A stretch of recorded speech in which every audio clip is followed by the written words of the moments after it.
안녕하세요. 서정표입니다. MBN 유일의 정치 유튜브 나는 정치인이다 시작하겠습니다. 주진우 국민의힘 의원 나오셨습니다. 안녕하세요. 네, 반갑습니다. 와주셔서 감사드립니다. 네, 고맙습니다. 전당대회가 끝났습니다. 네. 새로운 이제 국민의힘의 당 대표가 선출이 됐어요. 네. 어떻게 결과 예상하셨습니까? 이번에 최종 결과는 진짜 어느 쪽이 될지 모른다고 할 정도로 의원님도 전혀 예상 못하셨어요. 저희 동료 국회의원들하고도 얘기를 했었는데 다 어떻게 될지 모르겠다는 평가더라고요. 그래서 실제 결과도 굉장히 박빙으로 나왔습니다. 네, 0.54. 네, 굉장히 2,000표 정도 차이 났나요? 그러니까요. 그래서 굉장히 당대표 선거 중에서는 아마 역대급으로 치열하지 않았나. 반전이었습니다. 사실상 많은 분들이 저도 그렇고 김문수 후보가 그래도 당대표가 되지 않을까 네. 이렇게 예상을 했었는데 그 예상이 뒤집어진 거잖아요. 네. 일단 결과는 어떻게 보십니까? 저는 그 국민의힘 당원들이 이제 좀 더 국민의힘의 변화를 주문한 것이라고 생각합니다. 그러니까 김문수 후보도 훌륭하신 분이지만 네, 지난 대선에서 어쨌든 평가를 받았지 않습니까? 네. 그래서 같은 얼굴로 계속 국민의힘이 가서 과연 의미 있는 변화를 이끌어낼 수 있겠느냐. 예, 그런 점에 대한 당원들의 평가가 있었던 것 같고요. 네, 작은 차이긴 하지만 어쨌든 새로운 얼굴로 또 새로운 50대. 분위기로 쇄신하고 또 재선 의원이지 않습니까? 네. 그러니까 좀 더 젊은 시각에서 새로운 시각에서 정치를 개혁하라는 당원들의 또 주문이 있었다라고 생각합니다. 변화 쇄신 말씀하셨는데 과연 변화할 수 있나요? 무슨 말씀이냐면 이번에 그 당대표 당선에 전환길 한국사 강사의 도움이 상당히 컸다라는 사실은 부인할 수가 없는 네. 내용이거든요. 네, 네. 그러면 앞으로 더 이 장동혁 대표의 국민의힘은 장동혁의 국민의힘은 더 강경 보수로 될 수 있다. 네. 이런 우려가 있는 게 사실인데. 저도 실질적으로 그런 우려를 좀 한 바도 있고 네. 또 그런 문제점도 지적을 한 바도 있는데요. 일단 저는 좀 지켜봐야 된다고 생각합니다. 일단 선거 캠페인에서 여러 가지 발언이 있었고 예. 또 그게 모든 당의 운영 상황이나 향후 당의 방향성을 다 선거 캠페인 때는 모든 걸 다 얘기할 수는 없잖아요. 실질적으로 어떻게 운영해 나갈 거냐 네. 하는 부분을 봐야 될 것 같고요. 그러니까 첫 그 당직 인사 네. 이것도 좀 주목을 하고 있고 당직 인사 이후에 행보에 대해서도 과연 어떤 방향으로 갈 것이냐 네. 이런 부분을 좀 더 선거 때 모습보다는 좀 더 개혁적인 모습으로 나와야 되겠죠. 네. 그 말씀은 일단 선거하고 선거 이후에 당대표가 돼서 어떤 전략은 또 다를 수 있다는 말씀이신 거잖아요. 네, 그러니까 선면성을 강조하기 위해서 어떻게든 당대표가 돼야 되니까 좀 더 보수 유튜버라든가 이런 강성 지지층을 향한 목소리를 크게 냈을 뿐이고 이제는 당대표가 됐으니까 좀 더 포용의 길로 갈 수도 있다 이런 말씀이신 거잖아요. 당장 내년에 지방선거가 있지 않습니까? 네. 늘 보면은 지방선거 때는 그러니까 어떤 선거든 선거가 있으면은 기존에 우리를 지지하지 않았던 분들을 최대한 많이 끌어오기 위해서 네. 뭐 합당을 하는 경우도 있고 네. 합당을 하지 않더라도 다른 당과 연합을 하거나 네. 또 당의 스탠스를 바꾸거나 당을 나갔던 분들도 다 담지 않습니까? 네. 그릇에 네. 그런 것처럼 어쨌든 그 정당의 최대 목표는 선거에서의 승리이기 때문에 알겠습니다. 선거 전략과 연계되지 않은 어떤 당의 운영은 실질적으로 하기 어려울 것이다. 그렇게 보고 있습니다. 알겠습니다. 네. 그 지방선거라고 하는 또 새로운 변수가 있으니까 네. 거기에 맞는 당 운영이 나올 것이다라는 말씀이신데 예. 거기에 따른 평가가 있기 때문에 그리고 또 이제 한동훈 사실 전 대표가 네. 이번 전대에 큰 역할을 하지는 못했습니다. 물론 네. 한계가 있긴 했는데요. 네, 직접 출마를 안 했으니까요. 그러니까요. 네. 의원님도 뭐 친한으로 분류가 되시죠. 저를 그렇게 개파를 따지자면, 굳이 예, 따지자면 저는 개파 없는 것을 제가 기치로 들고 나왔고 그렇죠. 사실 저의 개파에 대해서는 네. 사람들이 뭐 특별히 개파색이 있다고 보진 저도 않습니다. 뭐 그렇게 생각합니다. 왜냐하면은 근데 이제 분류가 네 그렇게 뭐 분류되는 게 뭐 제가 싫은 건 아닌데 네. 저는 그냥 개파가 없어야 된다는 소신을 가지고 있고 네네. 또 그래서 제가 이번에 말씀드렸던 것은 우리가 지금 107석밖에 되지 않잖아요. 네. 그리고 당이 여러 가지 생각이 다른 의원들이 있어서 저는 이 의원들의 통합이 되게 중요하다라고 보거든요. 네. 그러기 위해서는 특정 계파로 이렇게 나누는 것은 더 이상 좀 하지 않았으면 좋겠다 이런 생각을 하고 있고 네. 실제로도 뭐 친윤계 뭐 이렇게 말씀하시잖아요. 사실 그 안에 생각이 다 달라요. 네. 보면은 그래서 개별 국회의원들의 생각들이 다 이슈별로 각각 다르기 때문에 저는 개파로 분류하는 것은 더 이상 좀 무의미하다 이렇게 생각합니다. 장동혁 대표가 이제 새로 선출되셨으니까 네. 저를 포함한 모든 국민들은 당이 하나로 뭉치기를 바라실 겁니다. 네, 그런데 지금 이제 당대표 선출로 윤 어게인이라는 말이 다시 지금 나오기 시작을 했고 네, 그다음에 내부 총질에 대해서는 대응을 하겠다라고 장동혁 대표가 한 달 전에도 여기 나오셔가지고 그런 비슷한 말씀을 하셨기 때문에 네, 걱정되고 우려되는 부분은 이제 어느 정도의 친한 소위 얘기하는 개파 이 부분을 좀 정리를 하지 않을까. 네. 어떻게 정리를 하죠? 그러니까 정리라고 하는 것이 네, 기본적으로 당을 출당시키려고 하면은 당원 당규가 있고 네, 또 당원 당규상 뭔가 문제가 있는 해당 행위가 있어야 되는데 기본적으로 그런 부분들은 당 대표가 혼자서 정하는 건 아니거든요. 네, 네, 당에도 윤리위원회가 있고 당무감사위원회가 있고 당의 정규 조직이 있지 않습니까? 그래서 저는 그렇게 인위적으로 뭐 특정 사람을 배제하겠다는 의미로까지는 저는 그렇게 보진 않았고요. 네, 기본적으로 선명성을 강조는 했는데 네, 실질적으로 좀 봐야 될 것 같아요. 그리고 그 생각이 좀 다르다라고 해서 네, 예, 어느 쪽이든 저는 그 제가 중간 지형을 선거 때 불리함에도 불구하고 제가 고집했던 이유는 지금 우리 당이 그렇게 지금 쉬운 상황이 아니에요. 누구나 다 알고 있는 예, 거 아닙니까? 예. 네, 저 전에도 말씀드렸지만 개헌과 탄핵과 대선 패배 이 세 가지가 하나의 이벤트만으로도 굉장히 힘든데 네, 세 이벤트가 동시에 일어나서 네, 사실 당의 상황이 굉장히 안 좋지 않습니까? 근데 지금 여기서 개헌 저지선까지 무너지거나 위협한다면 저는 더 이상 그 당의 존립도 위태로울 수 있다라고 판단하기 때문에 알겠습니다. 저는 굉장히 신중할 것이라고 생각하고 신중해야 된다라고 주문을 합니다. 그 정도의 어떤 판단은 지금 필요한 상황이라는 말씀이신 네. 거죠? 네. 민주당과의 어떤 관계에 있어서. 예, 맞습니다. 지금 여야 합의로 개헌을 하겠다라고 공언을 하고 다음 네. 지방선거 때 개헌을 하게 되면은 국민 투표를 해야 되거든요. 아, 당장 다음 그 지방선거와 연동해서 그날 국민 투표를 하겠다는 게 지금 민주당의 계획이지 않습니까? 의석수를 고려한 정리는 안 하겠지만, 네, 그러니까 107석을 유지하기 위한 어떤 그런 어떤 기계적인 계산만을 고려한다면 정리는 이루어지지 않겠지만, 하지만 당내에서 어떤 주요 당직이나 또는 내년 지방선거 공천이나 이런 부분들에 있어서는 배제될 수 있는 가능성은 농후하지 않습니까? 초기에 좀 그렇게 할 것 같아요. 저도 네. 봐도 선거 때 발언한 것도 있고 그쵸. 그런 내용도 하는데 아까 제가 말씀드렸던 이유는 네, 이 선거라는 냉정한 시험이 앞두고 있잖아요. 알겠습니다. 이 장동혁 대표도 본인의 정치 생명이 걸린 거거든요. 이 선거에. 이겨야 된다, 당대표니까. 네. 네, 그 고민이 있을 거라고 봅니다. 네, 제가 그 김문수 후보 같은 경우에도 실제 선거에 갔을 때 그 전에 발언하던 것과 네, 대선에 막상 출마해서 선거 운동 기간에 한 발언의 내용을 한번 보십시오. 네, 상당히 많이 다르죠. 그런 것처럼 지금 당의 운영을 뭐 다른 분들이 걱정해 주시는 거는 감사하지만 네. 그래도 제1야당은 야당으로서의 역할이 있거든요.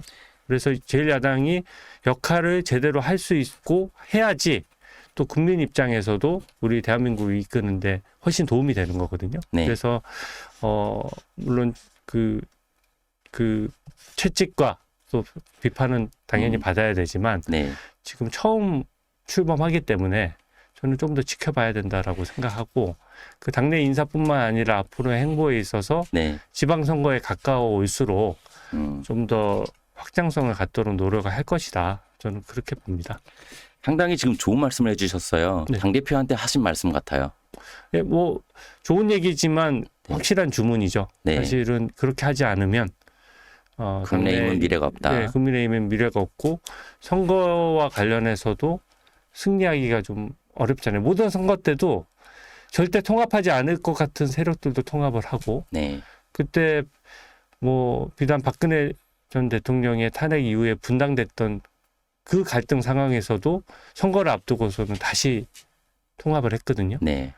근데 지금 얼마 안 남았는데 네. 다시 분열했다가 통합할 이유가 없잖아요. 네. 예, 그래서 저는 선거 기간에 어떤 당원들과의 약속도 어느 정도 지켜야 되지만 그래도 당원의 명령도 선거 승리를 전제로 하는 것이기 때문에 저는 확실하게 확장성을 가져야 되고 그렇게 할 것이라고 봅니다. 지금 네. 말씀이 되게 중요한 게 네. 선거에서는 이기기 위해서 선명성을 강조했지만 이제는 그 민주당과의 관계도 있고 그다음 지방선거라고 하는 큰 변수가 있으니까 네. 이 확장성으로 가서 개혁과 쇄신 네. 뭐 이런 것들을 이제 장동혁 새 대표가 해야 되는 풀어야 되는 과제 숙제라는 말씀을 지금 해주신 거예요 사실상. 네. 네. 저는 그때도 좀 제 생각은 뭐냐면은 당의 시스템을 정비하고 당을 개혁하고 당의 이제 방향을 쇄신하고 이런 것들은요. 네.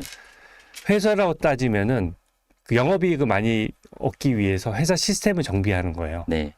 근데 어떤 회사도 돈을 벌어가면서 그런 일을 합니다. 네.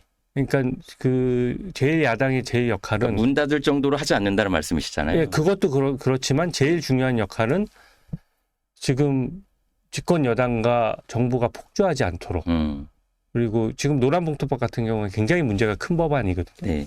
사실상 굉장히 폭주를 한 거예요. 정권 초에.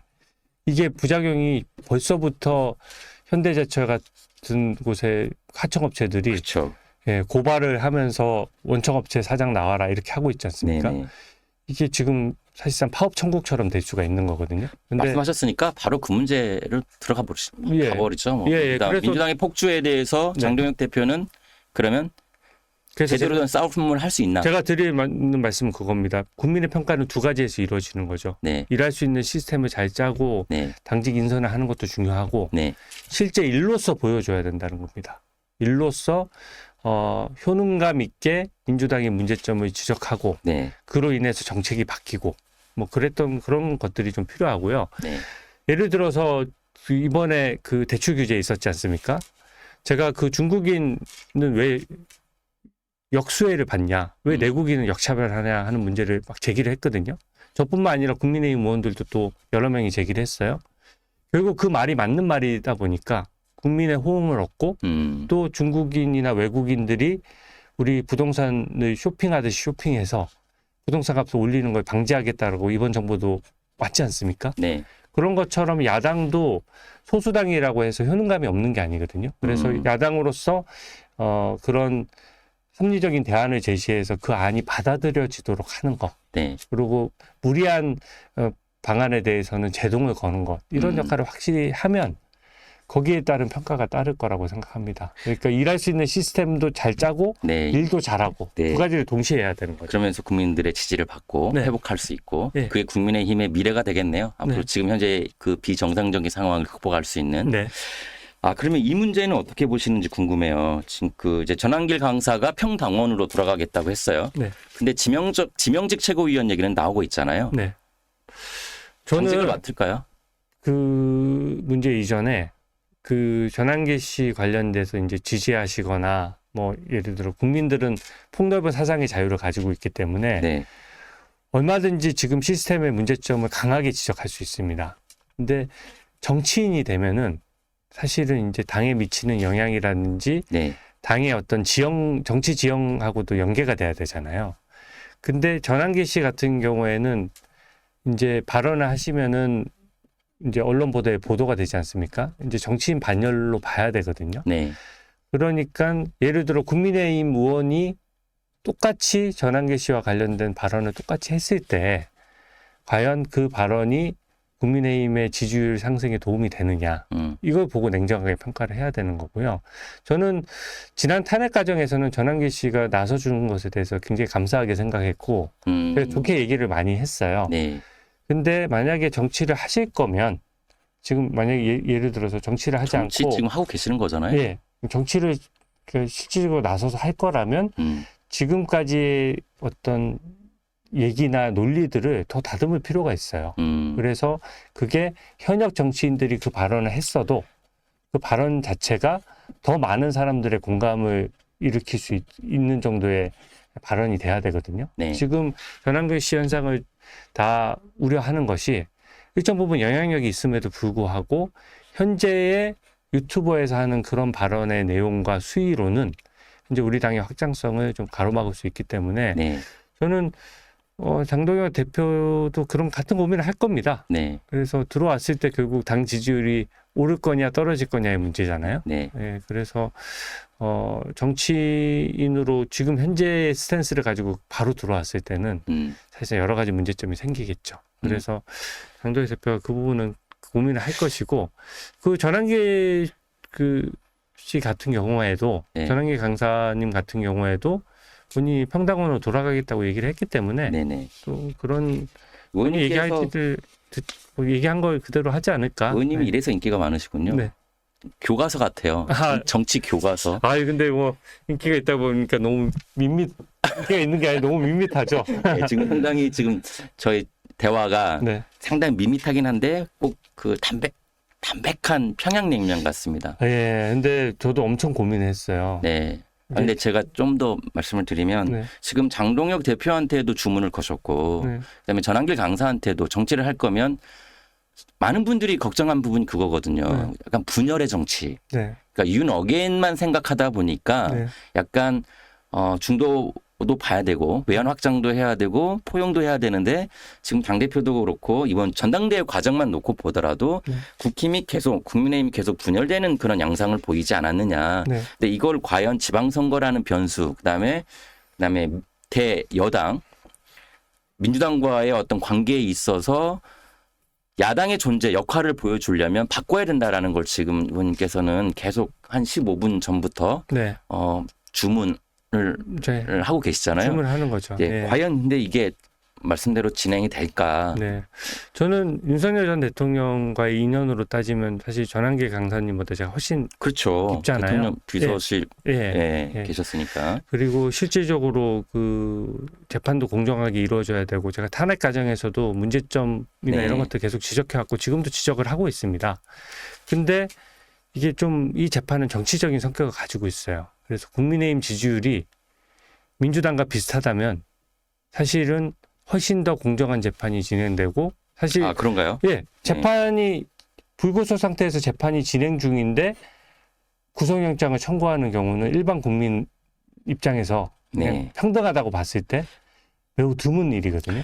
네. 네, 근데 구속영장이 발부가 되지 않습니까? 그 말씀은 죄송합니다만 그 말씀은 국민의힘이 잘하면 네. 여론의 지지를 받을 것이고 국민의 지지를 받을 것이고 네. 그럼 여론은 당연히 좋아질 것이고 네. 그러면 재판 진행 과정도 달라질 것이다라는 그러니까 거잖아요. 전환기 강사님이 선명하게 윤석열 대통령 그 이제 좀 보호하고 싶은 마음은 저는 진정성이 있다라고 생각하는데 네. 그럼으로써 당의 확장성을 가두면 네. 누가 제일 피해를 보느냐 이 말씀을 드리는 겁니다. 알겠습니다. 그래서 저는 그런 마음이기 때문에 윤석열 전 대통령도 탈당을 하신 거라고 생각하거든요. 그래서 알겠습니다. 네. 보수 진영이 어느 정도 목소리를 받고 힘을 받아야 이게 재판의 균형도 맞춰지는 거고 법치주의도 지킬 수 있는 거거든요. 네. 지금은 계속 어떻게 보면 정치적인 프레임에 걸려서 당의 확장성이 좁아지면요. 네. 오히려 바라는 바와 반대 방향으로 갈 수 있는 겁니다. 저는 그걸 우려하는 거죠. 정말 좋은 말씀입니다. 네. 그러니까 윤 어게인 프레임에서 벗어나야 돼요. 네. 근데 그 과연 이제 쉽지는 않을 것으로 예상은 되고. 근데 그 주장을 하시는 분들도 저는 일반 국민들이 주장하시는 그 마음을 알겠어요. 네. 근데 그게 그분들도 갑자기 지금 윤석열 전 대통령이 다시 대통령으로 복귀해서 네. 국정을 운영할 수 있을 것이라고 생각하는 분들이 몇 분이나 되겠습니까? 그렇게 생각하진 않지만 네. 그분들의 마음속에는 왜 그 비상계엄 이전에 민주당이 특검이나 탄핵으로 폭주했던 것 그런 것들은 균형 있게 다루지 않느냐? 왜 이재명 대통령은 재판을 받지 않느냐? 왜 이 법치주의의 균형이 맞지 않느냐? 이런 불만들이 다 녹여져 있는 그 캠페인 같은 거거든요. 네. 그래서 저는 그 부분에 그분들 마음은 헤아리지만 실질적으로 좀 더 당의 확장성을 가져갈 수 있도록 네. 조금 더 그분들이 너그러운 마음을 가질 필요가 있다. 알겠습니다. 그렇게 생각합니다. 주문은 충분히 하셨으니까. 네, 제가 네. 너무 주문을 양쪽에다 너무 많이 했나요? 그 당대표 되자마자 이런 주문을 받으면 부담도 많이 되실 것 같은데 아무튼 그게 똑같은 옳은 고민을 할 거라고 방향이고, 생각해요. 옳은 똑같은 고민을 할 방향이고 거예요. 똑같은 고민들을 다들 하고 계실 거라고 보고요. 네. 자, 아까 그 여당의 폭주 말씀하셨으니까 네. 잠깐 좀 얘기 좀 해볼까요? 지금 내란의 힘이라고 했어요. 네. 민주당은 네. 국민의 힘이 아니라 내란의 힘이다. 이 말씀은 정당 해산 지금 계속 속도를 내고 있는데 더 드라이브를 걸겠다라는 거거든요. 네. 근데 그 얘기를 하는 걸 저도 굉장히 봤는데요. 네. 그 말을 뒤집어서 보면 저희 일당 독재할게요. 이 얘기거든요. 네. 그 똑같 풀이를 네. 하자면 네. 우리가 제일 야당이라고 하지만 범여권과 유일한 야당입니다. 그렇지 않아요? 그러니까 사실상 우리가 제일 야당을 없이 그냥 하겠다고 하는 거는 사실상 아예 그 107석이 만약에 없다라고 생각해 보십시오. 정당 해상은 107석이 없거든요. 네. 당장 헌법 규정부터 위배하는 거예요. 헌법에는 200인 이상의 국회의원으로 국회를 구성하도록 되어 있고요. 또 이렇게 일당 독재를 하는 국가가 지금 몇 개나 남았습니까? 북한하고 중국 정도 남아있는 거 아닌가요? 러시아 정도 하고. 그 북중러랑 같이 가고 싶다라는 얘기거든요. 저는 국민들이 민주당을 강력히 지지하고 극렬히 지지하시는 분들은 어떻게 생각할지 몰라도 일반 국민들은 야당 없이 여당이 독재하겠다고 하는 것에 대해서 동의하실 국민은 많지 않다고 생각합니다. 그래서 아까 어떤 얘기가 나왔지만 노란봉투법이나 이런 것들은 네. 사실은 일당 독재로 가는 과정인가요, 지금? 네, 일단 지금은 이제 정권 초고 네. 허니문 기간이잖아요. 그러니까 언론도 사실 비판을 좀 덜 한단 말이에요. 네. 근데 그것을 이용해서 민노총의 수건 법안을 통과시켰는데 이게 단순히 기업가 몇 명이 힘들어지는 게 아니라 일자리 다 없어지고 네. 해외 기업들 국내에 안 들어오고 국내 기업들은 해외로 다 빠져나가고 네. 국부가 유출되는 엄청난 악법이거든요. 이것은 문제점이 바로 드러나고 있어요. 지금 앞으로 계속될 겁니다. 예, 그런 일당 독재, 네. 급격한 변화, 네. 민주당이 지금 하고 있는 것이라고 주장을 하시는 건데, 그럼 이런 거를 국민의힘에서 제동을 걸고 막아야 되잖아요. 네. 자, 과연 그럴 힘이 앞으로 있겠냐? 지금 당장 특검의 방향이 칼날이 국민의힘을 향하고 있습니다. 지금 권성동 의원 소환되셨죠. 네. 그다음에 추경호 전 원내대표도 내란 방조, 동조 혐의로 지금 특검의 수사를 앞두고 있잖아요. 근데 저는 그건 좀 일방 진영의 시각이라고 생각합니다. 왜냐하면은 뭐가 일반 네. 진영이죠? 첫 번째 네. 특검 자체가 사람들이 다 놓치고 있는 것이 네. 특검은 원래 여당을 수사하기 위한 제도예요.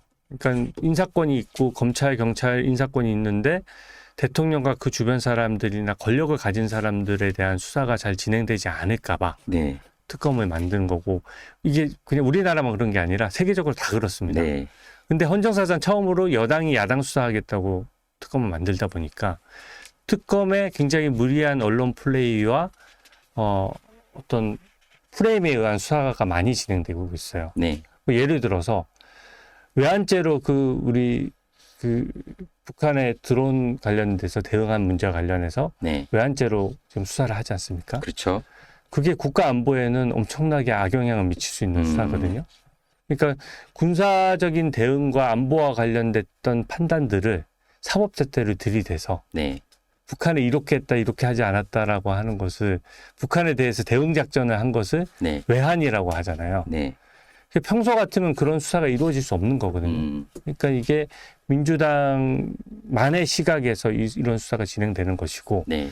추경호 전 원내대표 관련된 문제 관련해서 기자분들도 팩트를 물어보면 아직 잘 정리가 안 돼 있으신데 딱 큰 팩트 하나만 얘기하면 통화 내역이 딱 이제 전부 다 공개가 된 거예요. 네. 비화폰도 다 확보가 됐지 않습니까?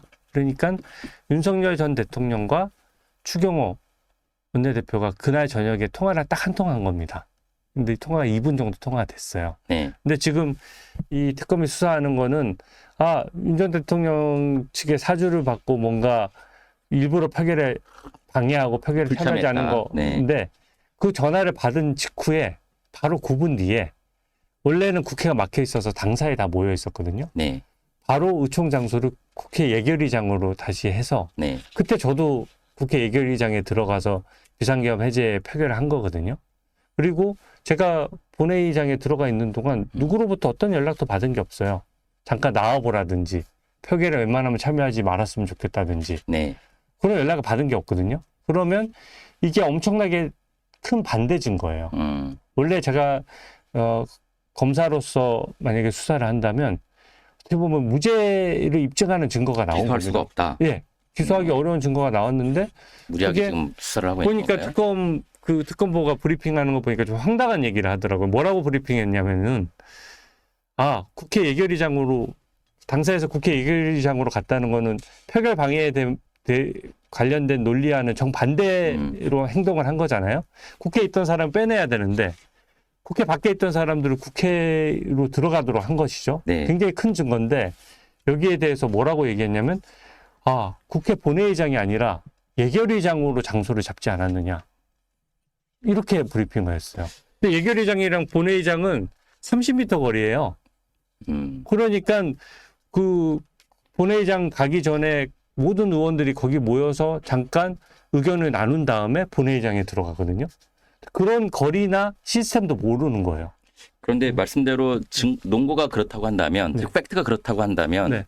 지금 팩트는 나와 있어요. 나와 특검도 있죠. 인정을 하는 거죠. 네. 그런데 이제 그 민주당이 말씀대로 일당 독재의 어떤 폭주를 좀 이어가고 있잖아요. 네. 이어갔다고 말씀하셨잖아요. 그러면 기소할 것 같은데요. 근데 기소를 하게 되면요. 네. 결국은 재판이라는 책임이 있고 증거가 또 공개가 되지 않습니까?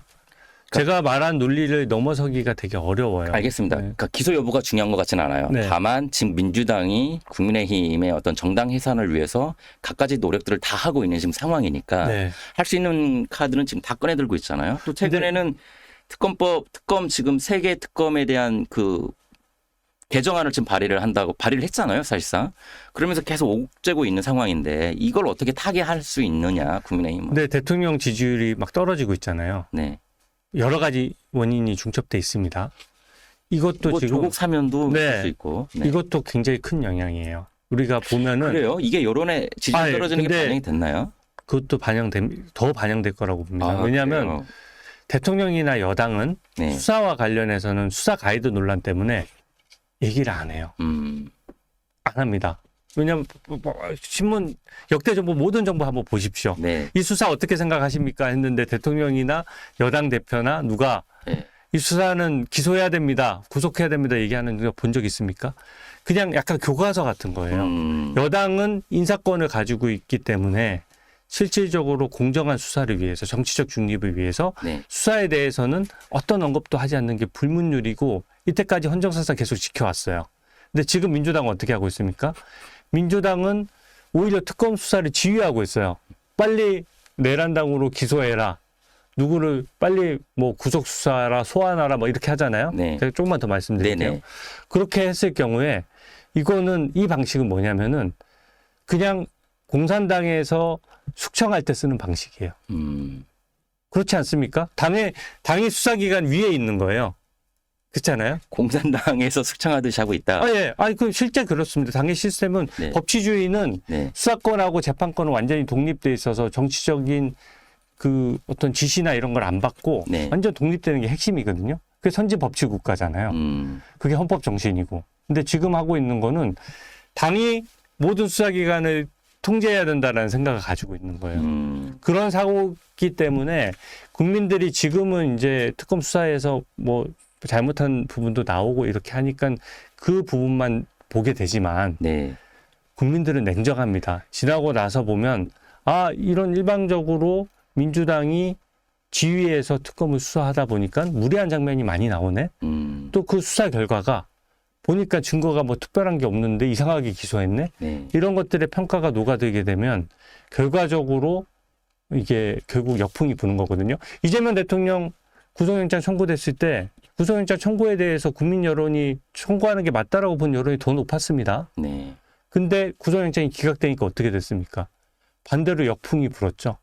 이게 마찬가지인 거예요. 지금 그런 상황이다. 네, 그러니까 그러면- 무리한 수사 그때 당시는 그래도 수사 시스템이라도 정규 조직에서 했는데 네. 지금은 특검이라는 민주당이 일방적으로 정한 민주당 산하의 어떤 검찰청 같은 곳에서 하는 거잖아요. 그러니까 그 부분에 대해서는 수사 결과라는 책임이 있기 때문에 그게 지금 말씀하셨던 것처럼 민주당 뜻대로 되지는 않을 것이라고 저는 확신합니다. 상당히 뭐랄까요, 재미도 있고 의미도 있는 포인트인데, 네. 그러니까 법조인 출신이시다 보니까 네. 지금 이재명 대통령의 지지율이 지금 떨어지고 있는 이유에 대한 판단, 진단으로 무리한 특검 수사, 네. 거기에 대한 역풍으로 분석을 해주셨네요. 네, 근데 그게 앞으로 저는 더 지속될 가능성이 있고요. 저는 그게 그 핵심인가? 포션이 크지 않다고 생각해요, 지금은. 그치. 왜냐하면 특검 수사 결과가 맨날 발표되잖아요. 네. 그러면 국민들 입장에서는 특검 수사 결과만 계속 연일 보도로 접하니까 네, 이제 이 수사 시스템에 대한 부분은 저희가 목소리를 높여도 당장은 그게 안 보이지만 시간이 지날수록 그런 것들은 보이게 되어 있다는 거죠. 네, 그리고 무리한 수사나 기소를 했을 경우에 이거 가지고 기소했어? 결과적으로는 무죄가 만약에 났을 경우에 기소했을 때 그러면은 거기에 대해서 역풍이 없을까요? 네, 예, 그래서 저는 그런 부분이 있기 때문에 특검도 함부로 하기 어렵다라고 하는 거고, 아까 말씀드렸던 대로 추경호 원내대표 관련돼서 네, 얼마나 결정적인 증거입니까? 표결을 방해한 게 돼야 되는데 네, 연락을 받자마자 밖에 있던 사람들이 안으로 들어갔잖아요. 네. 만약에 표결을 진짜 방해하려고 하면 거기서 당사에서 계속 의총을 열면서 시간을 끌면 되는 거죠. 네. 뭐랄까요, 교과서적으로 그 접근 교과서적으로 보셔서 그러시는 건가요? 아니면 좀 긍정적인 분석이 좀 있으신 것 같아가지고 제가 느끼기에 정당 해산도 물리적으로 어려울 것이다. 그리고 역풍은 계속 불 거라서 특검 수사대로 기소를 한다고 해도 민주당이 원하는 재판 결과는 나오지 않을 것이다. 정당 해산을 좀 너무 쉽게 말씀을 하시는데 네, 지금 모든 언론이 그렇게 보고 있습니다. 아니요, 그렇지 않습니다. 정당 해산과 관련해서는 정치인들, 민주당 의원들조차도 안 될 일로 생각하고 있어요. 예, 선명성 때문에 본인들 지지자들 때문에 그렇게 얘기할지 몰라도 네, 지금 당장 정청래 대표가 선명하게 얘기하는 것을 대통령실은 불편해합니다. 극단적인 주장은 항상 준도층 불편해하고는 있지만 관여는 안 하고 있는 상황 아닌가요? 아니요. 정확하게. 정당 그러니까 지켜보겠다라는. 예를 들어서 정당 해산은 누구의 권한입니까? 정당 해산을 청구할 수 있는 것은 법무부죠. 정부예요. 네, 법무부예요. 예. 네. 법무부에서 하는 건데 당에서 정부 일에 배나라 감나라 국회 권한이 아니거든요. 네, 근데 이것을 정청래 대표가 이거를 주도적으로 얘기를 하고 있잖아요. 그러니까 그럼 이재명 대통령 입장에서는 내 권한인데 왜 정청래 대표가 먼저 떠들어? 라는 부분이 있을 수 있고, 네, 두 번째는 정당 해산 심판을 하면 그게 받아들여지지 않았을 때 엄청난 역풍도 타격. 있고 리스크가 네네. 있잖아요. 네, 그리고 법리적으로도 여러 가지, 저희가 지난 대선 때 40% 이상 정당 그 지지율을 받았고 국회의원들 받은 표수로 따지더라도 국민의 상당수예요. 그렇지 않습니까? 네, 근데 그때 그 표를 받았던 국회의원들의 그거를 한 번에 정당에 해산해서 107석의 국회의원 배지가 다 날아가도록 한다. 그게 가능할까요? 네, 네. 사실은 그거는 할 수 없다라고 보는 사람들이 훨씬 더 많습니다. 알겠습니다. 네, 그거는 제가 낙관론이 아니라 네, 네, 네. 예, 좀 객관적이고 법리에 기초한 것이죠. 네, 네. 좀 더 상황을 좀 더 지켜보도록 하고. 네.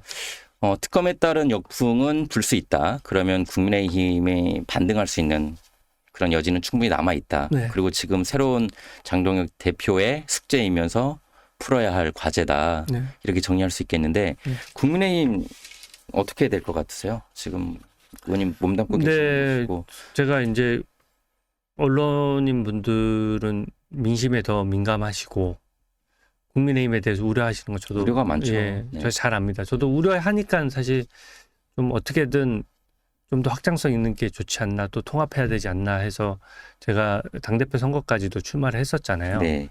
그 우려를 너무 잘 알고 있지만 이게 국민을 위해서도 야당의 역할은 반드시 필요하거든요. 네. 저는 국민들이 그것을 느끼실 것이라고 생각해요. 그래서 조금은 기회를, 야당이 지금 된 지 얼마 안 됐지 않습니까? 네. 네. 야당으로서 역할을 할 수 있는 최소한의 기회는 주실 거라고 생각합니다. 국민이. 예, 네. 예. 그래서 지금 당대표 체제가 들어섰는데 선거 캠페인 때 나왔던 얘기만 가지고 당의 어떤 앞으로의 노선도 다 이럴 거고 희망도 없고 그래서 확장성도 없을 것이고 그러니까 야당 역할도 못할 것이다.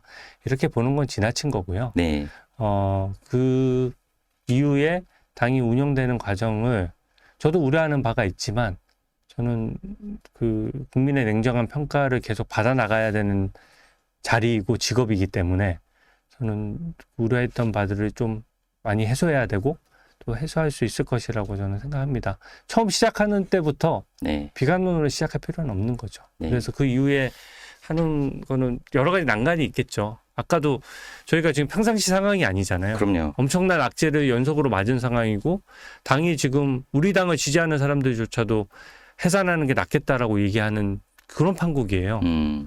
정말 살얼음판 걷듯이 해야 되는 판국이거든요. 네. 그래서 저는 정말 어려운 상황이기 때문에 또 지혜를 발휘할 수 있는 여지가 있을 것 같고 그건 좀 지켜봐줘야 된다는 거예요. 네. 저도 장동혁 대표가 선거 때 얘기했던 것에 동의하지 않기 때문에 제가 나온 거잖아요. 네.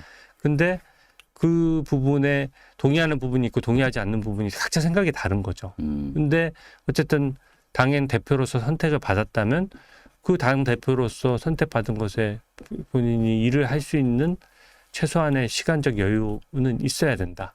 그 이후에 평가를 해야 된다. 그렇게 네, 봅니다. 알겠습니다. 네. 민주당의 정청래 대표도 그러시고 네. 지금 장동혁 대표도 그렇고 강성 지지층만 보고서 당 운영을 할까 많은 국민들이 걱정하고 계신데 정청래 대표도 많이 걱정이 되죠. 사실. 서로 협치할 수 있는 그런 어떤 두 대표의 어떤 계기가 기회가 만들어질지도 저는 궁금하고요. 제가 진행을 하면서 같이 말씀을 나누면서 얼굴에 자꾸 미소가 띄는데 네. 그런 어떤 긍정적인 그 제안 또는 분석 이런 것들이 새로운 당대표 체제 하에서 잘 구현이 되기를 됐으면 좋겠다라는 생각을 하게 되네요. 네. 네. 아니 선거 때에 얘기했던 그 말만 가지고 당을 운영한다면 네, 사실은 한계가 뚜렷하죠. 알겠습니다. 그러니까 네, 그거는 장동혁 대표가 잘 새겨 들으셔야겠네요. 예, 그 외에 나머지 부분들도 있고 네. 저는 장동혁 대표랑 법사위에서도 같이 일을 했거든요. 네, 좀 합리성을 갖춘 분이기 알죠. 때문에 네, 네. 예, 저는 그냥 그 당 대표가 되셨으니까 일할 수 있는 기회를 줘야 되고 네, 또 일을 하면서도 본인이 지지하지 않았던 네. 그 당원들을 더 신경을 써야 된다. 전당대회가 네. 끝나고 바로 저희가 이제 의원님을 모셔가지고 네. 앞으로의 어떤 비전 네. 이런 걸 들으니까 너무 재밌네요. 고맙습니다. 네. 한 두어 달 뒤에 네. 과연 오늘 이 자리에서 말씀하신 내용들이 실제로 되고 있는지 네. 그걸 한번 진단하는 시간도 네. 제가 한번 준비하겠습니다. 네. 정말 감사드리고요. 네. 네, 다음에 또 뵙도록 하겠습니다. 네. 고맙습니다. 감사합니다. 네. 네.